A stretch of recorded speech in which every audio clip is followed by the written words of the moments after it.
大家好，今天咱们来聊一个有点扎心的话题：怎么才能彻底废掉一个人？答案很简单，让他去吃那些最低级的苦。咱们常说思考深度决定人生高度，这句话真不是说说而已。美国有位专栏作家叫芭芭拉·艾伦瑞克，他就想弄明白一个事儿：穷人为什么老是困在社会底层，翻不了身？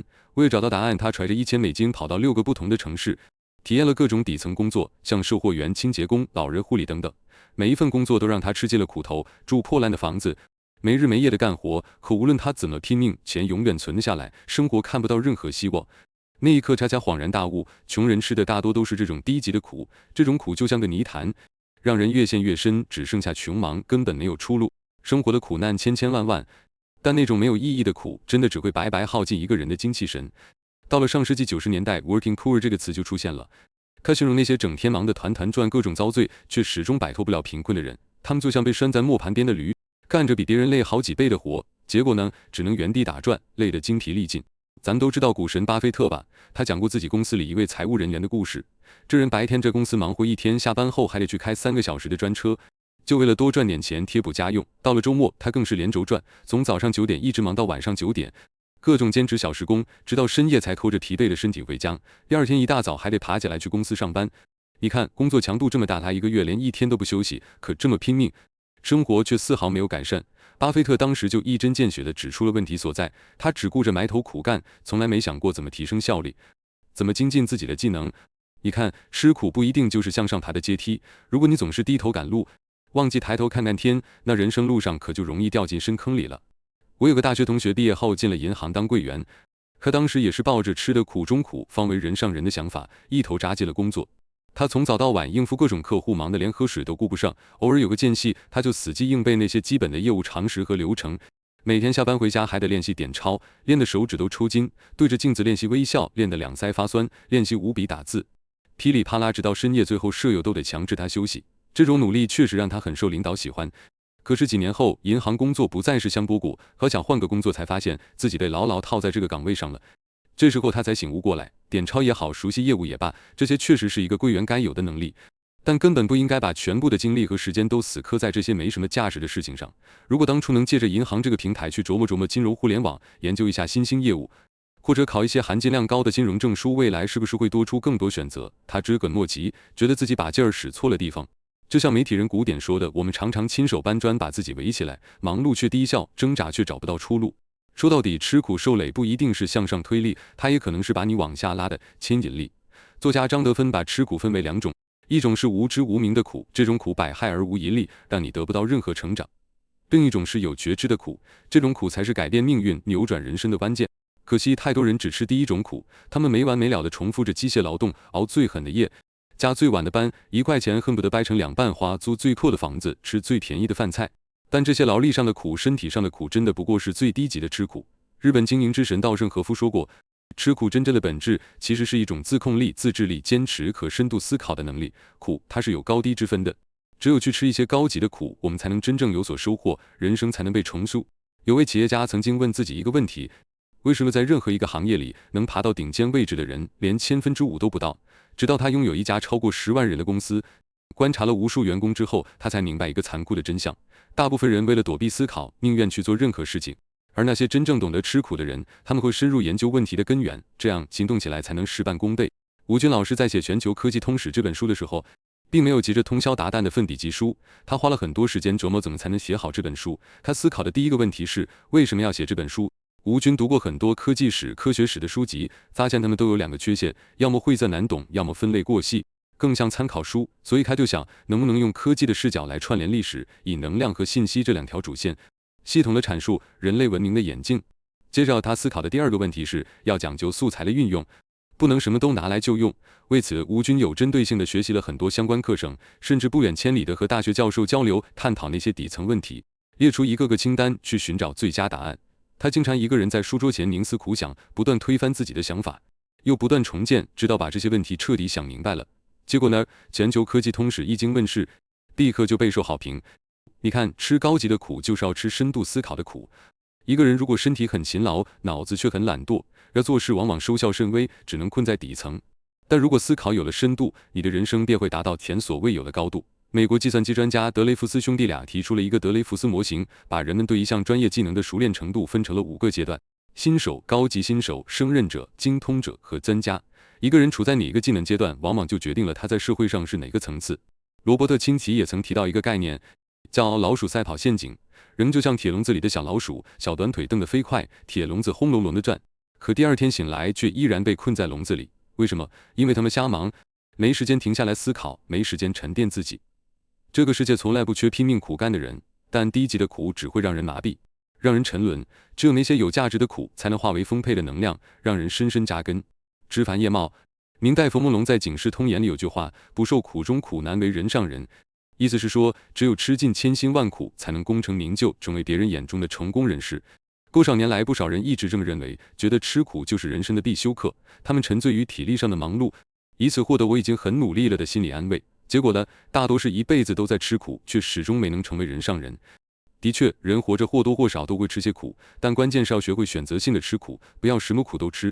越是吃那些毫无意义的苦，你反而越不敢去争取自己想要的生活，因为你会产生一种幻觉，看，我吃了这么多苦，生活都没有好转，这肯定已经是我的极限了，我没能力再获得幸福了。其实是你没有吃对苦。哈佛大学心理学教授在一次演讲中提到，要想成为社会上层人士，就得去吃高级苦，这种高级苦就是能成就你的苦，能让你变得更有价值的苦。我们只有主动去吃这些高级的苦，人生才能走得更顺。第一，深度思考，吃脑力的苦。在生活中，你肯定发现了，当你还在合租着房子挤着地铁的时候，那些曾经和你一起出发的伙伴，可能已经买房买车，过上了你梦想中的生活。当你还在为5斗米发愁，买个水果都要算计着会不会超预算的时候，很多人早已实现了财务自由。难道是因为你没有他们勤奋呢？不全是，除了拼命干，他们更经常深度思考，吃着脑力的苦。萧伯纳曾经有过一个犀利的提问：人生3万天，你有没有花3天时间去思考自己到底喜欢什么？太多人只顾着埋头走路，却忘了去思考这条路到底通向哪里。我想去吗？到目的地有多少种方案？我现在走的这条路是最佳路线呢？不假思索的努力，就像一条随波逐流的船，你费尽了全身力气，结果却白忙活一场。我有个做文案的朋友，天天都在写文章，好像永远写不完。我当时就很奇怪，他为什么比其他文案同行要忙那么多？有一次我忍不住问他，他说我的成果确实没几天，但每一天我都要修改好几遍。有时候甚至改了10几次。我说他对自己的要求太高了，他说不是，是领导总是不满意。我问他领导哪里不满意，你改哪里不就好了？何至于改那么多遍？他无奈地说，领导就说写的不对，也没告诉我到底要改哪里。我很纳闷，那你跟他沟通啊，问清楚问题出在哪里，然后思考怎么改，再动手改不就好了？他疲惫地回道，哪有时间了，事情这么多，有这时间我都写完1天了。结果就是一次又一次没有思考、没有目标的无效劳动，不仅耗光了他的精力，也让他彻底失去了工作的热情。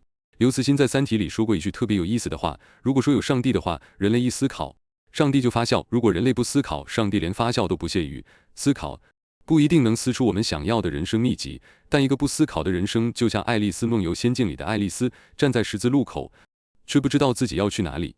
这时候你走哪条路都是一样的，都没有意义。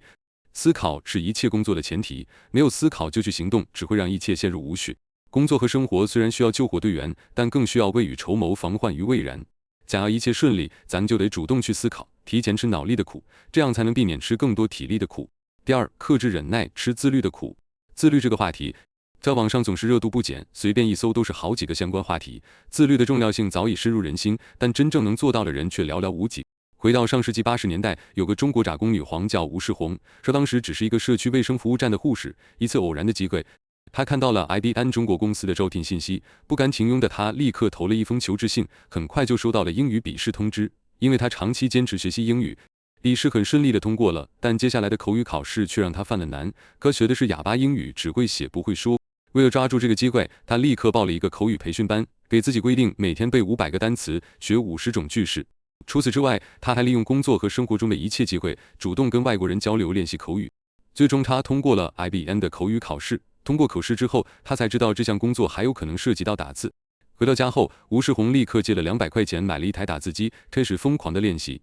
有时候他练得连筷子都拿不稳，但他依旧没有停下来。就这样，他以最快的速度练成了打字技术，最终被 IBM 录取。他依靠着自律，成功为自己争取到了想要的生活，这都归功于他的自律，让他随时做好了抓住机会的准备。无独有偶，那些厉害的人都在吃着自律的苦。相声大师侯宝林年少时为了养家糊口，拜朱阔全为师学习相声。为了学好，他每天天不亮就起来吊嗓子练习各种京剧表演程式。他还会固定跑到一些小剧场去听人家怎么说相声，回来后花1-2个小时去练习去模仿。后来即使小有成就，侯宝林也不敢有丝毫懈怠，坚持曲不离口，书不离手，几年如一日的坚持着。正是因为这种死磕技艺，侯宝林最终成为了相声史上里程碑式的人物。路虽远，行则将至。每天坚持跑3公里，每周读1本书，每月听1次公开课。你的自律可能短时间内看不到什么明显变化，但日积月累，它蕴含的能量是巨大的。自律的苦真的值得吃，更要主动去吃，坚持去吃。第3，读书学习，吃寂寞的苦。我看到有网友发微博说，我喜欢吃读书的苦。我也知道刷短视频更好玩、更有趣、更解压，但是如果沉溺其中会浪费更多的时间和精力。我不喜欢这么堕落的自己。到了今天，读书的重要性已经被很多人认可了。多少父母为了孩子能上好学校，绞尽脑汁争取学区房，有的甚至为此离婚。多少孩子因为书没读好而失魂落魄，又有多少孩子因为太专注读书患上心理疾病。读书这么难，我们为什么要吃读书的苦呢？有人说，你读过的书藏在你的气质里，藏在你的格局里。你读过的书就像小时候吃饭一样，在不知不觉中已经融入你的血肉里，助你成长，融入你的思维里，影响着你的人生高度。曾经一封中科院黄国平博士写了致谢信，火遍了全网。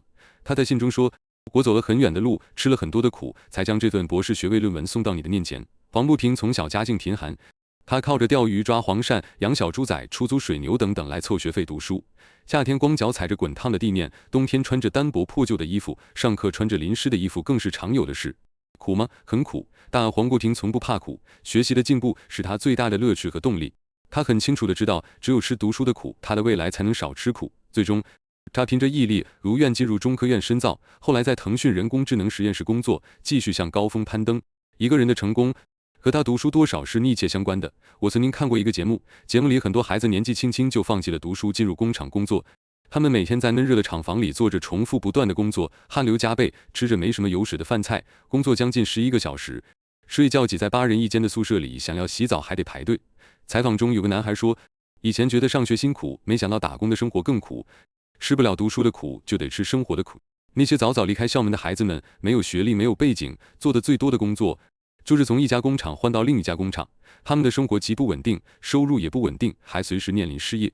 很多人在遭遇过生活的困顿，被命运鞭子抽打后，才真正读懂了那句话：不读书，以日为鉴。最后一点点丧失生活的选择权。微博曾经发起一个调查，人生10大遗憾之事，排在首位的就是年少时未能考入好大学，以致此生碌碌无为，在该读书的年纪选择了安逸，只能换来一生的卑微。而在这个日新月异的社会，只在年少时读书早已不够支撑我们走到生命的终点。终身读书学习，乍一看觉得可怕，但人生所有的学习和修行，其实只为了在更高的地方遇见自己。这样想又有什么值得难过的呢？对很多人来说，生活的舒适区就像一个安全的避风港，但它也可能是一把困住个人成长的枷锁。《士兵突击》里的许三多，用他简单而朴实的话语道出了这个道理。他说，舒适这个看似美好的状态，实则可能是通向滞涩，可能是通向滞涩、停止和失败的开始。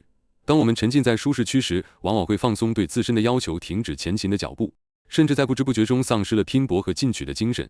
回过头想想，曾经那个憨憨的许三多，透过屏幕传达给我们的，不仅仅是一个士兵的坚韧和担当，更是他对生活的深刻理解和哲学思考。现在，当我们身处困境，面对选择的时候，许三多的话语仿佛变得愈发清晰和有力。生活不会总是一帆风顺，但只有勇敢面对，主动吃苦，我们才有可能找到通向成功的道路。吃高级的苦，意味着愿意接受挑战，勇于突破自我，不断提升和完善，这是一种积极向上的态度，也是实现自我价值、掌控人生主动权的必要条件。与那些低级的苦相比，高级的苦更具有挑战性和价值，它们让我们不断成长，拥有更多的可能性。最终，当我们回首过去，会发现那些曾经的努力和坚持，成为了我们人生道路上最宝贵的财富。正如许三多所说，不应该让自己太舒服了，会出问题。只有不断挑战自我，才能在这片广阔而多彩的人生舞台上，演绎出真正属于自己的精彩篇章。